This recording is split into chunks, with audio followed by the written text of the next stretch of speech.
guys, what's up? Welcome back to another video. This morning, in case you forgot, my stickers launched and I'm so excited about it. I'm so happy. It's like makes me so excited thinking about you guys actually getting these stickers once they come in the mail, and it's been blowing my mind. Like, I'm sending stickers to Switzerland, UK, Germany, Israel. Like, I think that's the coolest part of what I do. I love that this community is global. Like, I just think it's the sickest thing ever. But I want to start kind of organizing the orders just so I stay on top of it, because I want to obviously ship these out as soon as possible. But for today's video, I'm going to be filling you guys in, giving you the whole 411 on the truth about getting abs. Everything that you need to know in order to make it happen, if that's your goal, and just everything that actually goes into it and things that are important. We're going to be talking about the truth about it and what you really need to actually get your abs. We're going to be talking about training, nutrition, cardio, water intake, so many different things. But first, if you guys haven't already and you're interested, don't forget you can order your stickers. It's at buylivefit.com/shop. It'll be listed down below. How cute is this website? I'm not gonna lie, I feel so proud of it. I feel like it really matches the brand, like the campaign of it totally matched like the vibe of the stickers. And I personally really love it. I revamped my whole website and it does not look good on the mobile version, but on the desktop, she's cute. She's pretty cute. Except I have such a weird, like, satisfactory itch with this kind of stuff. Like, organizational, like, admin work, I love. Like, if this was, someone was like, this is your one job today, like, I would be so beyond occupied. It's insane. So in case you guys missed it though, these are the 3 stickers that are launching. So this one says live fit really subtly at the bottom, and then we have a cute little sun with the yin yang symbol on the inside in a wave. On my website, I basically go in and explain the meaning behind every single sticker if you're curious. This one says evolve into your best self, and it says live fit really subtly on the bottom, and then we have a caterpillar turning into a butterfly inside of the yin yang symbol with the rainbow. I'm like so obsessed with this one. I think it's so cute. And then we also have this mantra sticker, which is definitely my all-time favorite one. Basically just has a bunch of different mantras that I live by just to create a good self-serving mindset to basically help set you up for success and towards living your dream life. I feel like I really don't know how to like accurately express how grateful I am though, like for everyone ordering. Like, you have no idea how much this means to me, and I just, thank you doesn't even cut it, but that's the best way to communicate it, I guess, is to say thank you. But just know I mean it a million times over. I appreciate every single sticker order so much. It goes directly to supporting me, and it just means so much to me that you guys want to actually like rep this brand and like be proud of being a part of the Live Fit community. So it really means so much to me, and I can't thank you enough. Now, getting abs comes down to 2 main factors, and really one of the factors takes up the majority of the way of like if you're gonna actually have visible abs or not. And so many people think that the main factor is your ab workouts. Like, what ab workouts should I be doing to get my abs to show through? I feel like that's the #1 question. What's the best, most effective ab workout? What workouts should I be doing to get abs, etc.? And I hate to burst everyone's bubble, but the most important thing when it comes to getting abs is not the ab workouts that you do. It has nothing to do with how often you're training abs. It has everything to do with your body fat percentage, and specifically the body fat percentage on your stomach. Now, here's the thing. On top of muscle is where that fat layer comes in. So everyone technically does have abs. It's like a main, you know, we need that muscle for support, for our posture, for so many different things, for stability. So everyone does have ab muscles. Just for a lot of us, it's buried under some body fat that's on top of that muscle. So in order to get those abs to show through, you have to basically decrease that body fat layer above your ab muscles in order to get those abs to show through. Now the thing is that some people just genetically hold more of their body fat on their stomach, or their stomach may be like the last place that they lose body fat, making it more challenging for their abs to show through, because that would mean they would have to get to a very low body fat percentage in order to finally lose that fat on their abs to get those abs to show through. And that's kind of where I want to say it's not always a healthy goal to be set for everyone. Not only is it not only a realistic goal, but it's not always a healthy goal for everyone to set, because like I'm saying, if you have to get to unhealthy levels of body fat where your hormones are all a wreck, you're unhealthy, you're malnourished, obviously no body goal is worth being actually genuinely unhealthy. So that's just something to keep in mind when you are setting this goal. I feel like so many people kill themselves when abs, trust me, are not everything. They don't give you happiness, and for some people it's just not worth the struggle and the difficulty if it's just kind of not something that would be a reasonable and healthy goal for you to have. Now, I don't say that to discourage anyone. I'm all for like pushing your limits. I say that just to be honest and to keep everyone here healthy. Now, on the contrary of that, some people may have a higher body fat percentage than the person next to them, but because they don't genetically hold a lot of fat on their stomach, they kind of have that slim, thick look, and they're still able to have those ab lines come through. Again, that comes down to mainly their genetics of where they're storing body fat. Now, with that, the next thing that does still play a role, it still has relevance, is your actual ab training, how strong, how mature, how built up your ab muscles are. Some people, they don't have a lot of fat on their stomach, but since their ab muscles they're not very strong, they're not built up, they're not like, they haven't really gotten thicker, they're not very mature muscle yet, they kind of lay flat and they're not really able to pop because they're not very defined. So that's where ab training can help you, especially adding in weights here or there to help kind of build up that ab muscle so it's actually showing through in your stomach and has more of like a pronounced shape.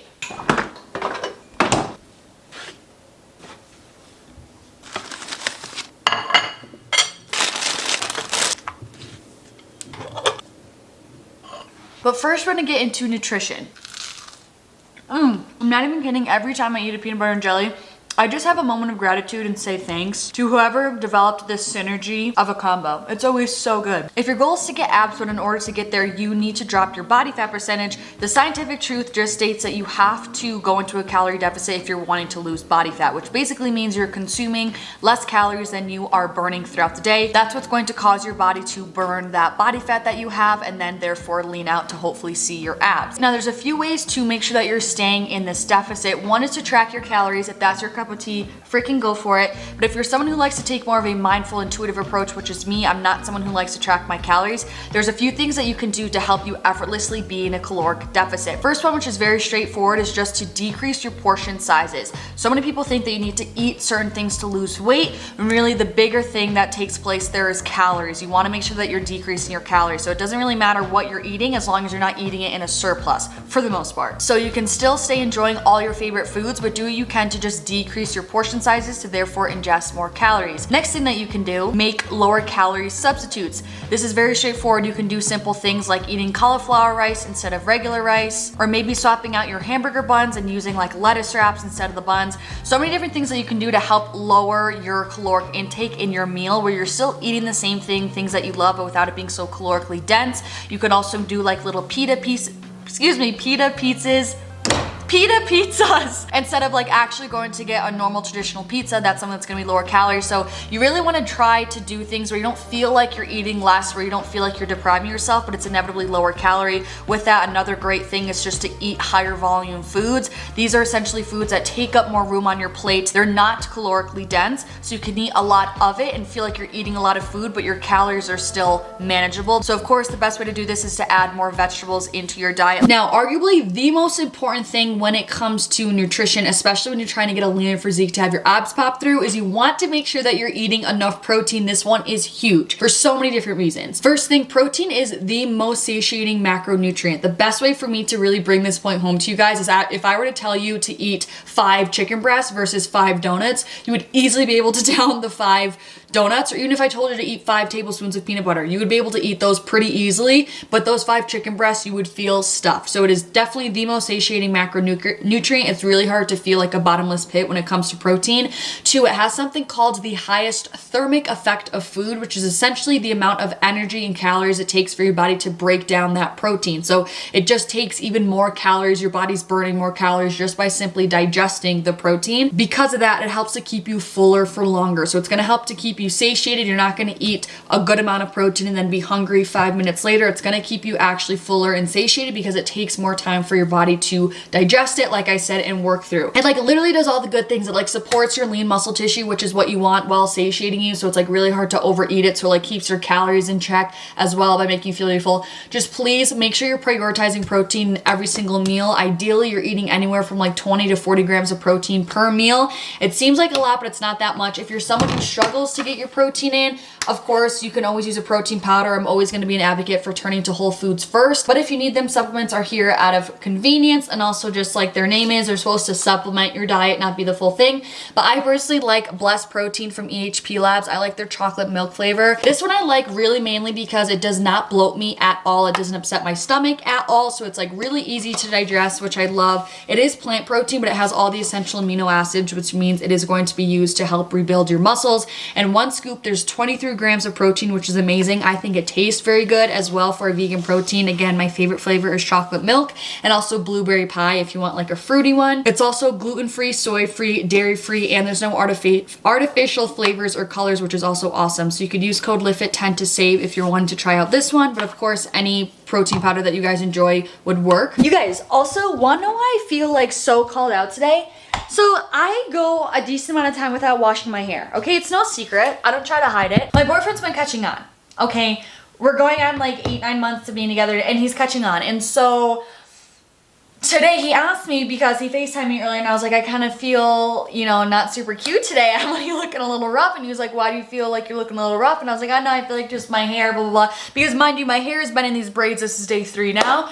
And he goes, he has the audacity to ask me when the last time I washed my hair was. I said, excuse you? What made you think that you had the right to ask such a question? So, you know, then it made me think, and I was like, you know, a valid question though, when was the last time I washed my hair, you know, just so I know.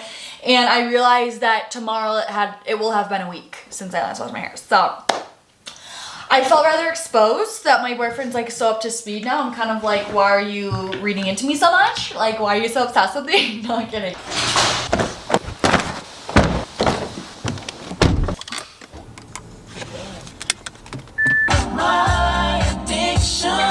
Oh my gosh. The Bentley Bentayga is here, people. It's present at the gym. I love you. Oh my gosh. I forget that sometimes I can balance this camera on the steering wheel. Risking it for the biscuit, you know? And I don't mean like you're in the steering wheel, you're like on top of the wheel, like teetering, but it's the only thing that works when the mic's on it. Now, before we get into training tips, I want to stay on this little supplement train for a second, just in case you guys are interested in getting some supplements to help support this journey. You guys know I'm an OxyShred stan. I love this, especially for someone who's really trying to bring more intensity into your workouts and you want to be able to exert more in your workouts. OxyShred is such a great little supplement to have to help you do that. I do not take this every single time that I train, but it really helps me when I need to pick up. It helps me so much with having more focus in the gym. I always lift heavier. I always go harder when I take OxyShred. Like, it's without fail every single time. It helps to boost my mood. I just feel happier and I just feel more like motivated and like hyped up to go do the things that I have to do, even beyond just my workout, like just throughout the day.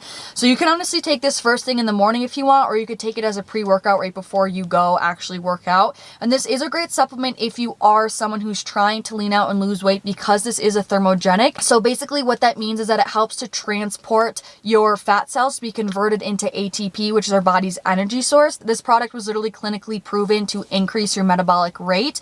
Now, of course, with that being said, it's not like if you take this, you're going to lose 15 pounds of body fat. Absolutely not. But it does help to raise that metabolic rate. And so this supplemented with a nice cardio routine, keeping your calories in check, training hard in the gym, etc. This is just a supplement that can help support you on that fast fat loss journey if you're looking for that, or it can just be a great pre-workout supplement, which is what I personally use it for, just to make sure that I'm giving my all in my training and just to help up the ante when I need it. So this is just an option in case you're interested. You could use code LIFT10 to get a discount, and it also will directly support me. Moving into the actual training tips. It's no secret I'm a big weight trainer, okay? And weight training is so great to help to build that core strength, which is going to help to build up those abs and give them more shape, like I'm saying, for them to actually pop through. So weight training really is such a great method of exercise if you really are trying to get some abs, because so much of our core is involved in our main compound movements, whether we're squatting, deadlifting, but doing rows, like all of that really involves core stability. So our core is always engaged. So it's a great form of exercise to make sure that we're still working our abs throughout it. And especially if you do some weighted ab movements, that also really helps as well to get those abs to pop through and just kind of build up that ab muscle if you need it, if your abs are really undefined, and then therefore poke through. And then of course, cardio is a great tool to be adding in as well. Of course, sparingly, we want to do it mindfully, but it's also a great tool to add in to keep your body fat percentage in check. I personally do it just like a couple times a week. I personally have one like HIIT functional training, more higher intense cardio session, and then one low intensity steady state day where I'm doing incline walk for like 30 to 45 minutes. Totally depends on the day, but I kind of have that balance. That really helps me maintain this body fat percentage that I have now. With that, I love walking. I'm always an advocate for a daily step goal. So especially if your hormones feel quite sensitive or you're already having like, you know, a good bout of cardio and routine, definitely turn to increasing your step goal rather than adding in more cardio. I'm a huge advocate for this because cardio helps to de-stress the body while still simultaneously burning calories to help to increase and create that caloric deficit. So don't underestimate walking. It's totally a great form of movement to help you burn calories and keep you in that caloric deficit. And also, since it helps to relax your body, it helps a ton with like mitigating inflammation. If you're doing a bunch of like really high intense cardio, that's going to cause some inflammation in the body. So walking is a great thing to add into your routine to help to de-stress your body, decrease that inflammation, etc. And kind of saying on that same note, Pilates is a great thing to incorporate. I love Pilates. There's still resistance training within it, and so it's so good because it's still like using your core muscles, and it's like a whole different form of core because it has so much stability. Like there's such a big stability component in it.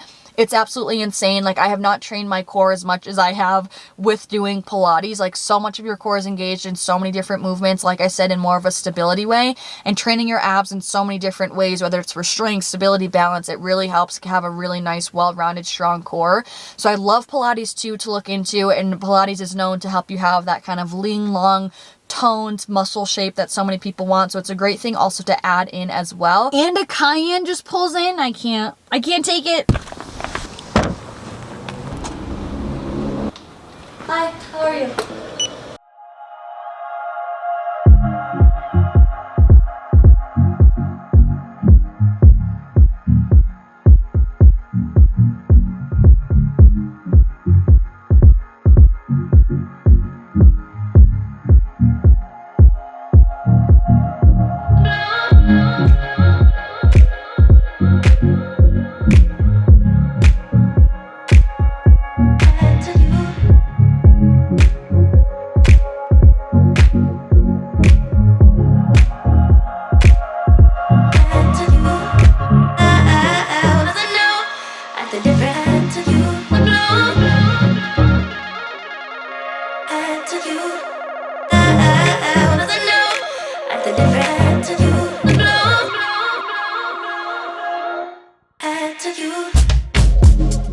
Guys, we finally washed the hair. It's making me think of the joke how guys each like remind their girlfriends if they ate, like, hey, like, did you eat enough today? My boyfriend's like, did you actually shower?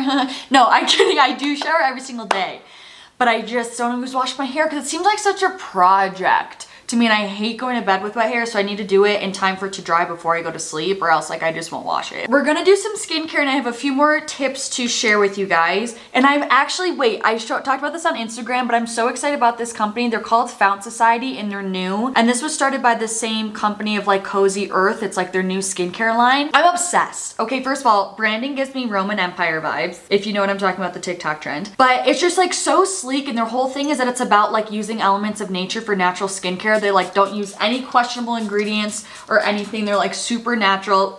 No toxins, no chemicals. They don't use any questionable ingredients. You can find, they have like a whole page on their website about it. And you guys know I'm all about clean, toxic-free skincare. So I'm so excited. And I love their whole brand image, like their brand message of like using Earth's elements for like natural skincare. I forget their slogan now, but it's like a naturalist skincare or something like that. I freaking love it. I think I'm actually gonna start with their hydrating serum. I actually do have a discount code for them as well. I don't get anything from it, but I just wanna let you guys know if you're interested in trying them because they are a new company. And so they are having like a deal right now. But if you use code LIFTIT20, you can get 20% off your order from them. And also their subscription right now, like it's like 15% off their subscription, but you can stack my code. So if you do like if you subscribe to their products, you'll get 35% off. Yeah, which is absolutely insane with my code LIFTIT20, or you can shop my link. I'll put it in the description box. I also want to touch on ab training frequency because I feel like that's going to be a huge question. I do not train abs often. I'm just going to say it. I really don't have like a dedicated ab day or a dedicated ab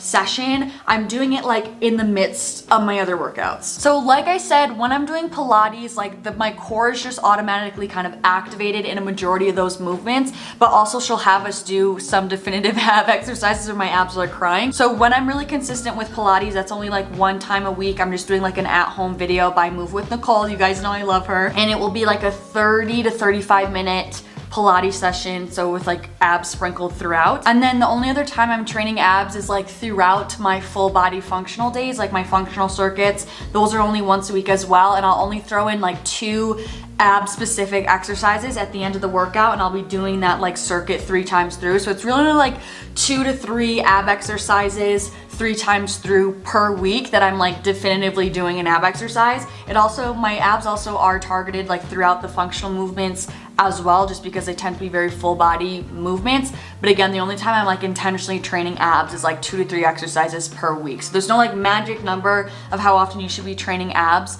in order to see results. It's like gonna be different for everyone. And like I said, what's gonna be more important is like your weight management, your diet, all that sort of stuff. Then I have this eye cream by Cocokind. I'm obsessed with this just because the sensory is like so satisfying. I can't say I've noticed like a huge difference. I can't tell if I notice a difference in my under eyes, but it's just smoothing and I like it, and I never have really had an under eye cream, so I feel like I'm doing something good for myself. Next thing, uber important, when you are training your abs, you need to be engaging your core correctly, or else your hip flexors are gonna take over or other muscles are gonna be taking over, and you're not gonna be feeling it correctly, and it's not gonna be efficient. Mental concentration and proper engagement with your abs are so important to make sure you're getting the most out of your ab movements. This was a huge thing that I learned that has truly like transformed the way I train abs, and I feel like it's totally transformed my ab strength. And it's something called activating and engaging your TVA. Your TVA is like your innermost layer of ab muscle, and that's where like so much of your stability comes from, and you basically want to be engaging that big muscle in order to actually have your abs engaged, to have them be working when you're trying to target them in an exercise, like I said, instead of like having your hip flexors take over. You know when you're doing leg raises and like right the crease at your hip like starts to burn? Yeah, that's because you really need to be engaging more of your TVA to get your abs involved. So a few ways to do that. The main thing that I always describe it is like you wanted to pretend like a drawstring is being cinched in from your belly button back to your spine. So like I'm doing it right now. I'm pulling my stomach in towards my spine, my belly button to my spine, but I'm still able to breathe. I'm still able to talk. It's not holding your breath like and sucking in. You're just kind of you're just tightening your TVA, bringing your belly button to your spine. Another thing to help with that is to tilt your pelvis back. So if this is your pelvis, this is called an anterior pelvic tilt when your hips are tilted forward. Tucking your pelvis, when I say, or creating a posterior pelvic tilt, that will help you to engage your core inevitably as you tilt your pelvis back. You can also think of it as pressing your lower back into the mat when you're doing some ab exercises on the ground. I promise it makes a huge difference for feeling the exercises correctly. I should really get a code from Cocokind for you guys. I don't know if they do that, but like I'm obsessed with them, so I'd love for you guys to be able to get a deal and try them out too. Last thing, super quick, is just your water intake.